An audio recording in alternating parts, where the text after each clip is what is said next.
রাহুলের মৃত্যু এটা কি সত্যি একটি সাধারণ দুর্ঘটনা ছিল নাকি এর পিছনে লুকিয়ে আছে এমন কিছু সত্য যা এখনো সামনে আসেনি? সোশ্যাল মিডিয়ায় এখন একটাই প্রশ্ন ঘুরছে, রাহুলের মৃত্যুর আসল সত্য কি ফাঁস হয়ে গেছে?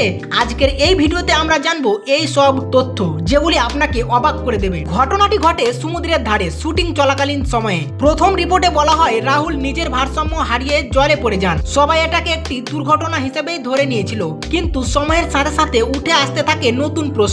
ঘটনাটি ঠিক কিভাবে ঘটলো, কেন ঘটনাস্থলের ভিডিও পরিষ্কার নয় এবং সেই সময়ে ঠিক কারা এখানে উপস্থিত ছিল, এই প্রশ্নগুলোর কোনো স্পষ্ট উত্তর তখনও পাওয়া যায়নি। ঘটনার কয়েকদিন পর থেকেই সোশ্যাল মিডিয়ায় বিভিন্ন দাবি সামনে আসতে থাকে। অনেকে বলতে শুরু করেন এটা দুর্ঘটনা নয়, কিছু সূত্রের মতে রাহুল নিজে থেকে জলে যাননি, ঘটনাস্থলে কিছু অস্বাভাবিক পরিস্থিতি ছিল এবং পুরো ঘটনাটি দ্রুত ঘটে যায়। এই সব কিছু মিলিয়ে অনেকেই সন্দেহ করছে এর পিছনে অন্য কোনো কারণ থাকতে পারে, তবে এখনো পর্যন্ত এই দাবিগুলোর পক্ষে কোনো নিশ্চিত প্রমাণ পাওয়া যায়নি। সম্প্রতি কিছু নতুন তথ্য সামনে এসেছে যা বলে জানা যাচ্ছে, যেখানে বলা হচ্ছে ঘটনার সময়কার কিছু বিষয় আগের মতো নয়, কিছু সাক্ষীর বক্তব্যে মিল পাওয়া যাচ্ছে না এবং কিছু গুরুত্বপূর্ণ তথ্য এখনো প্রকাশ করা হয়নি বলে দাবি করা হচ্ছে।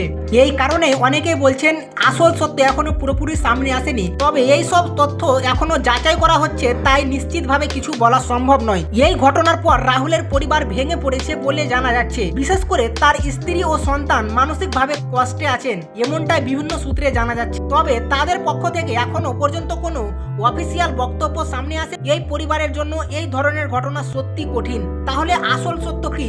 রাহুলের কি সত্যি একটি দুর্ঘটনা নাকি এর পিছনে লুকিয়ে আছে অন্য কিছু? আপনার কি মনে হয়? কমেন্ট অবশ্যই জানান, আর এই ধরনের রহস্যময় ভিডিও পেতে চ্যানেলটি সাবস্ক্রাইব করুন। ধন্যবাদ।